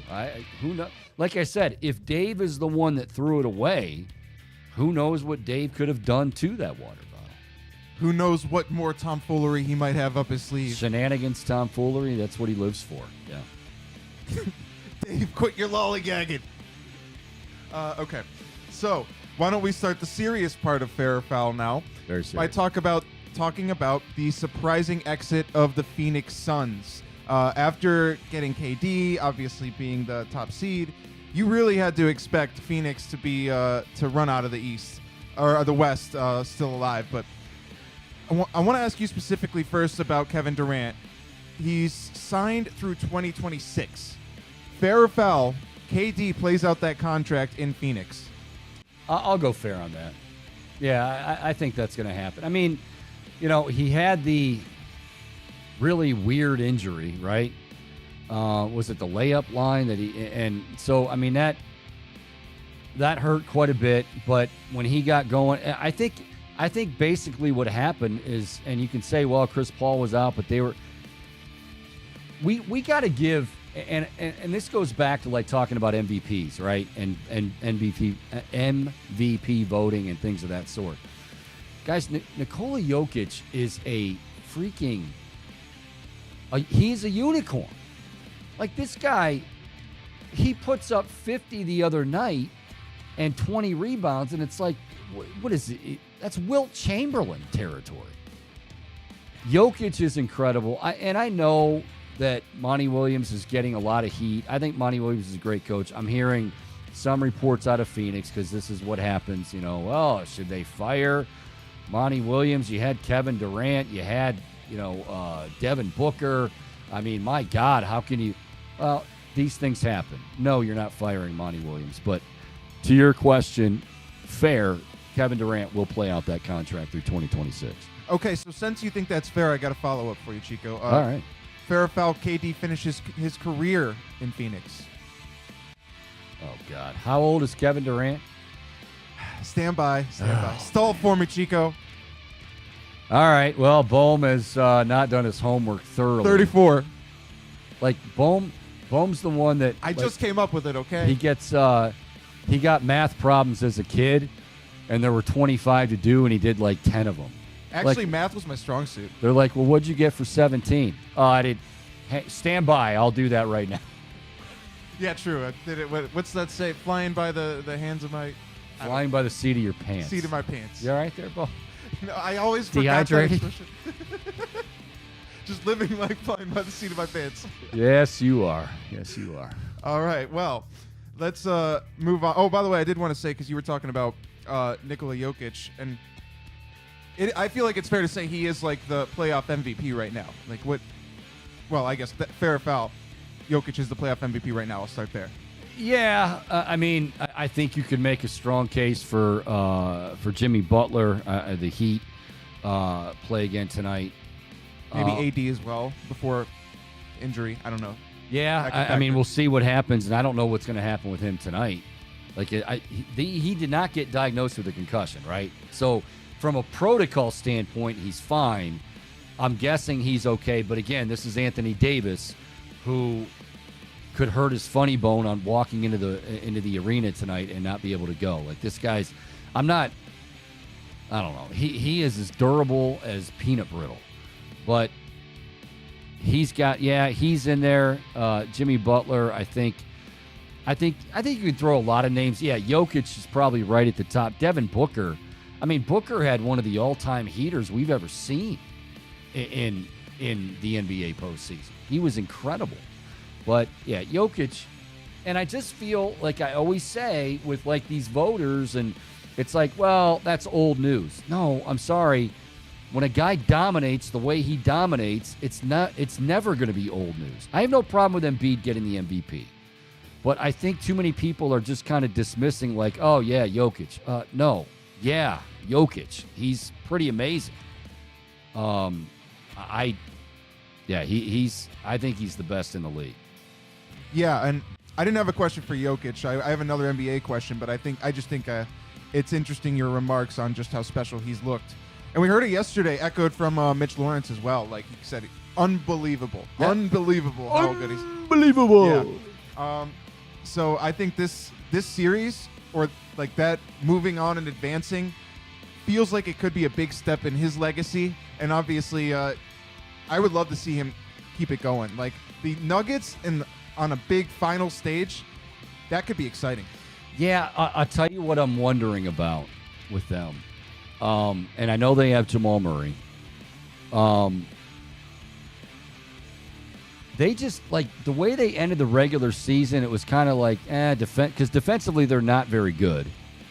And I was like, well, Jamal Murray, look, can anybody really be Robin to his Batman? No, but I don't know. I don't have a feel for, I think if it's the Lakers and AD's healthy, I think that they lose to LA. I think if it's Golden State, I think Denver could find themselves in the finals. That's just my opinion. Sure. Now, I want to ask you, because you mentioned AD, he is expected to go tonight. As of 2 hours ago, I saw from Sporting News, he is expected to play barring any unforeseen setbacks here in Game 6 against Golden State tonight. We have another game as well at 3. That's currently Miami up 3-2 on the New York Knicks. So 2 potential elimination games here, Chico. Fair or foul? 2 teams advance after tonight. I'm going to go fair. The game, if there's one that I don't feel as confident about, believe it or not, I know what we just said about AD. I'll preface it by saying AD's AD, then I think the Lakers, because I think the Lakers know the sense of it. If they got to go back to Golden State, I'm not saying it's a done deal, but it would be awfully difficult. But I think, the Knicks got an incredible outing out of Jalen Brunson. He's another guy that we could talk about as far as playoffs and how great he's been. But I just think Miami at home, Jimmy Butler, I think, is going to rise to the occasion. And again, if there's a better coach in the league than Eric Spoelstra, and I know people can say Pop, I'm not talking about all-time resumes, just right now, who would you want coaching your basketball team? I don't think there's a better choice than Eric Spoelstra of the Heat. So, advantage Miami. Yeah, Chico, and going back to that West Coast series, I really am. I don't want to see LeBron fall to Steph, but also just there's something to be said about, like, I guess, the cosmic irony of LeBron blowing a 3-1 lead. Cosmic irony of LeBron blowing a 3-1 lead because the Cavs, of course, came back down 3-1. Yes, and then it all comes back to catch up to him full circle. You know what? Cosmic irony. You've kind of delivered a few haymakers here today, Bone. Cosmic irony. All right. Thank you, Bone. What else you got? You're welcome, Chico. So I texted you a video last night. I don't know if you saw it. The Tennessee Titans one? Yeah. I thought... Go ahead I was and tell just them absolutely dying. I wish that I could have... I would play it, but it's just not as good without the video. Because, okay, so they're on, like, the main strip of Nashville, which I was just there, right? The bachelorette capital of the world. The highest concentration of drunk people I have ever seen in one place, and that's including Vegas. And so they're interviewing these people on the streets, right? And it's like random people or bachelorette parties. They're asking, do you know this logo, right? And they're going one by one, week by week of the teams that the Tennessee Titans are playing. Yeah. And there were some phenomenal answers, notably, like, so they play the Browns, right, week 3 or 4. And this guy's like, oh, that's just the NFL logo. Some dude in a Grateful Dead T-shirt. And then, so their divisional opponents with the Indianapolis Colts, right? So both times they had two separate parties. Both answer, oh, it's the Cowboys. That's Dallas. It's the Cowboys. Because it's a horseshoe, right? So you think cowboy. And then it just like cuts to the NFL music with the Colts logo. Just stuff like that throughout this. Someone called the Chargers Lightning McQueen. No, I'm trying to think. My favorite one, and I'm trying to get this back here. The very first one was calling the New Orleans Saints the St. Louis Rams. What did they call the Kansas City Chiefs? The burning... Oh, you know, it was the Atlanta Falcons, who they changed their Twitter handle to whatever they called the Atlanta Falcons. The red... it wasn't a falcon. It was like a tiger sort of thing or something. Oh, it wasn't the Chiefs? The Red Stallions. The Red Falcons Stallions. were the Red Stallions. That's what it was. The Red Stallions. Yeah, so the Falcons really leaned into that. And then you had the Miami Dolphins. So the Atlanta Falcons are tweeting out at Miami. You trying to team up here? I would think our if we did Man on the Street and went out there, you went out there, and well, it would be Padone. Padone would be the guy. He'd eat that up. If Padone was out there in Cleveland, you know, just downtown, and he starts randomly interviewing people like that, I mean, you'll get a few crazy answers, but I think for the most part, most people would know that.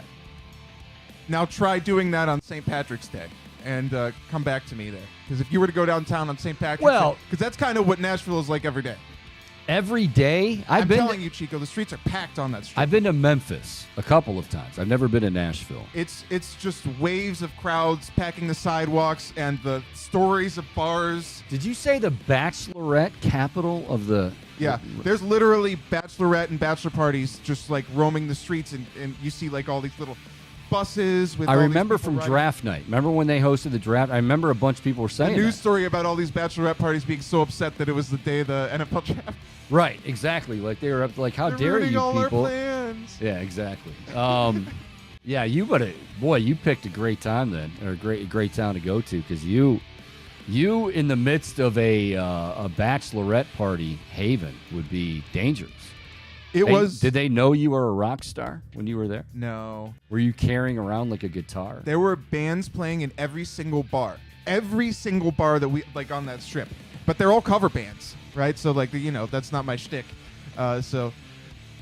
Are you too good to be a cover band? Is that what you're saying? More or less, yes. I'm not too good to play cover songs. I'm not too good to cover music, but I'm not a cover band guy. Do you cover Wu-Tang Clan? I could.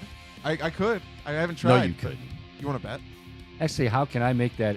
How can I say you can't when I've never even heard of it? Have you even seen any? I cover a lot of hip hop, actually. Okay. Yeah. All right. But anyways, so back to the original question. Yeah. Fair or foul, that's the greatest schedule release video you've ever seen. Yeah, it certainly beats the schedule game that we often play. I like that. At first when you sent it to me, I thought it was because we were talking about it, and I have talked about it about win. What do you got? Oh, I got him 16-1. That is, yeah, that's well done. That's well done. And the Falcons won the Burning Stallions. The Red Stallions. The Red Stallions. That one, to me, that was hilarious. Absolutely hilarious. Yeah, and I love how NFL teams have really leaned into it, and now it's like the topic of the aftermath of that schedule release. And it's a very, gotta love how lighthearted something like that is. That was great. The Cowboys, you know what? I give them some credit for actually, they kind of went next level without going next level. Like, oh, a horseshoe, that's got to be the, that's not bad. That's not bad. Yeah. So moving on, sticking with the NFL, though, it was reported that Tom Brady was buying minority stake in the Las Vegas Raiders. It's so weird. You can't say it with Las Vegas, The Oakland Raiders.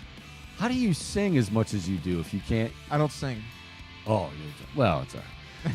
Yeah, that I was doing like Remember when Berman would do the highlights? You're probably too young for it. What? Yeah, he'd do some of that, but then he'd like, the Raiders.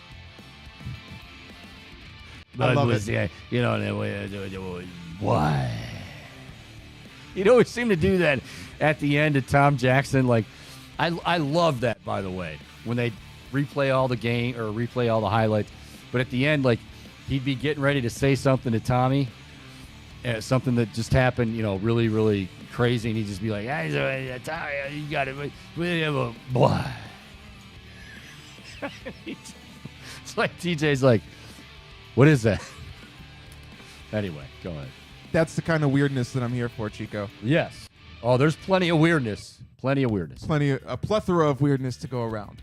But anyways, so as I was saying, Tom Brady was looking into buying minority stake into the Las Vegas Raiders. And I think first off, that's interesting. Now, this isn't part of the question, but I think it is interesting how Tom Brady, after it was rumored that he wanted to buy stake into becoming the owner for the Miami Dolphins. Do you remember that conspiracy? That player and that he that he would wanted play, to play and for then him he too. would, and then yeah. And I believe that, by the way. I do. I'm not a big conspiracy guy, but I totally believe that was going to go down. Yeah, I concur. Now, I think it's interesting how that has changed from Miami to Vegas. I wonder if he still wanted Miami and that just wasn't an option anymore, and so he pivoted to Las Vegas. But that's besides the point. Fair or foul? Tom Brady's ownership in Vegas, his stake will only increase in the years moving forward. Okay, first of all, I don't know the NFL rule book. No, I'm not talking about X's and O's, but if you're an owner, as we know, you can do anything you want. But like Brady, I know it's rumored that he may not have that gig for Fox. Okay, but if he doesn't take that gig, or if he does take that gig, is he still allowed to? I mean, can you own a team and that would make sense why he's having second thoughts about the broadcasting deal, because he'd rather be in ownership. Yeah, I don't. That lines up. For some reason, I don't. Maybe he would be great broadcast. I mean, it's Tom Brady, so it's like everybody just assumes, hey, obviously he knows the game. Obviously he's been around. He's been successful. He's very good looking. All the women, you draw on the women. I mean, yeah, but like we really don't know. He could just suck. Like Drew Brees was terrible. Drew Brees would just, and I like Drew Brees. I'm a Drew Brees fan, but Drew Brees is kind of stated the obvious. It ain't Greg Olson did nothing to deserve being demoted to. And you don't even know what Tom Brady's bringing to the table. So, yeah, to answer your question, though, I know that's very long-winded. We do that on Fridays. I really do think that can't be allowed. There's no way that can be allowed. Although, again, Raj always bends the rules for owners. But him and Tom, not so. That'd be I don't think there's any love lost between Raj and Tom Brady. I'll say that from Deflategate. Yeah, and I mean, obviously, from Tom's perspective, I think you'd much rather be an owner. As much as I know he doesn't mind hogging the spotlight, I'm sure he certainly doesn't hate it. I know in his position, I would probably prefer to be an owner. And then, ultimately, you could be saying to Raj, hey, you work for me now. I own this ship. Yeah. Let me ask you this. What would be more enticing? Owning a team in South Beach or owning a team in Vegas? Because both are destination. I mean, I'm not talking about the teams. I'm just talking about entertainment value. Because South Beach is pretty damn good too. And he's been in Florida. But like Vegas, I mean, could this be like, hey, I'm single again, so might as well just kind of, Chico, at first I thought Vegas, but then it occurred to me there's no state taxes in Florida, correct? Yeah, I would say state taxes aren't going to keep Tom Brady from. No. I mean, no, I don't. There are not. I'm not Tom Brady either. So. You are correct. You look a lot like him, Bohm. My guess is in Nashville. Are you comparing me to a Michigander? You were. That's right. I forgot my How bad. dare you? Thought it was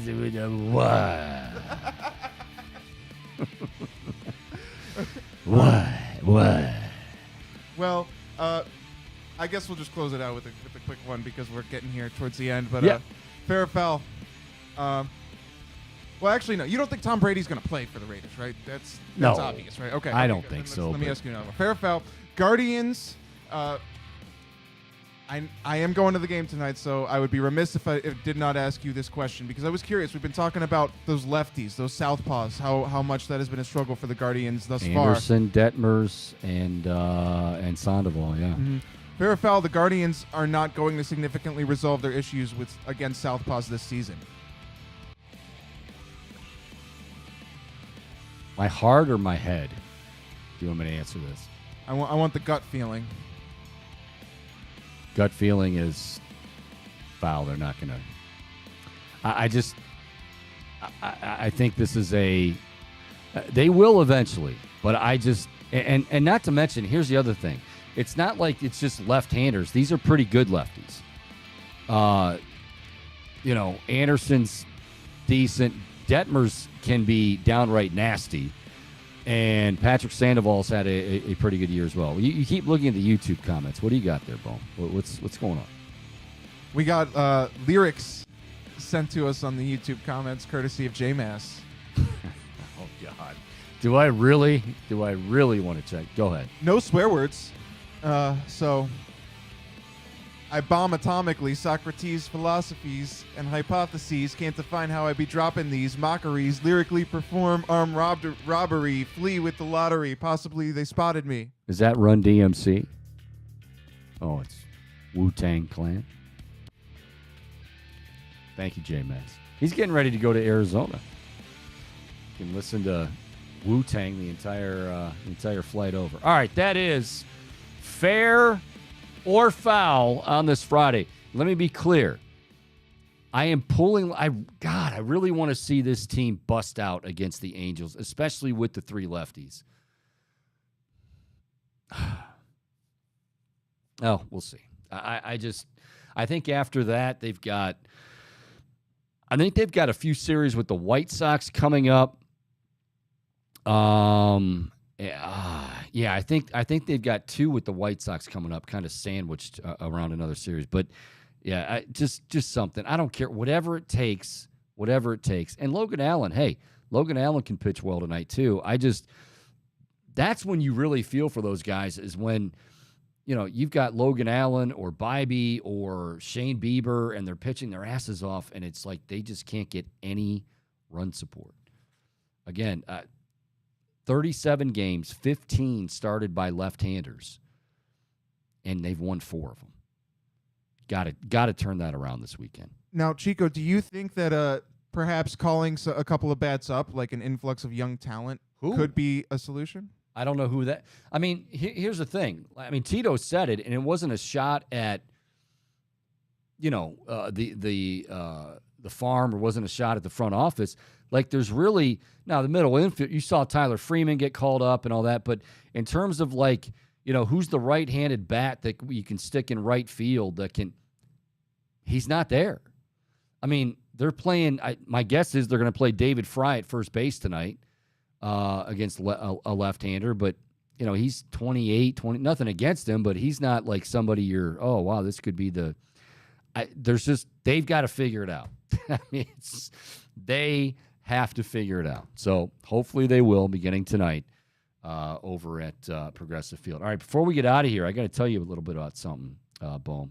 And you want to hear this, don't you? You have piqued my interest. I won't deny it, Chico. Okay, check this out. A Guardians versus Angels big play boost. This just in to the Chico Bormann Show. A Guardians versus Angels big play boost now live in the Tipico Sportsbook app for today's game. Check this out. Mike Trout and Shohei Ohtani to both hit a home run is boosted to 24-1 odds. A $5 bet would pay out $125. But you'd have to say that to win, Trout and Ohtani go yard, and if they go yard, that means the Angels are scoring runs, and if they score runs, that means the Guardians have to score runs, and It is a gamble, Chico. It would be. You can download Tipico Sportsbook and swing for the fences with me, Chico. Speaking in third person now. Use promo code Chico, CHICO, to get $200 in bets on us when you make your first deposit. Must be 21 and over to gamble in Ohio. Gambling problem? Call 1-800-GAMBLER. Again, Guardians Angels big play boost now live on the Tipico Sportsbook app for today's game. Trout and Ohtani both hit a home run tonight, boosted to 24-1 odds. $5 would pay you $125. All right, thanks to Mandy Bell, MLB.com. Always enjoy talking to Mandy. And again, Sarah Lang, find her.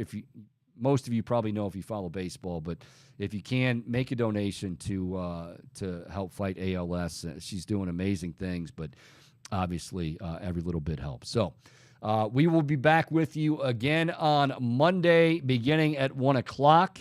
Boom, hydrated, we hope. And, we'll see what the Guardians can muster over the weekend. Hopefully they get this thing turned around, and that's what we're talking about on Monday. But regardless, win or lose, we're always here for you here at the Chico Bormann Show, for Bohm, for all of us here at Big Play at Burke Lakefront Airport. I'm Chico Bormann. Have a great weekend, everybody. See you.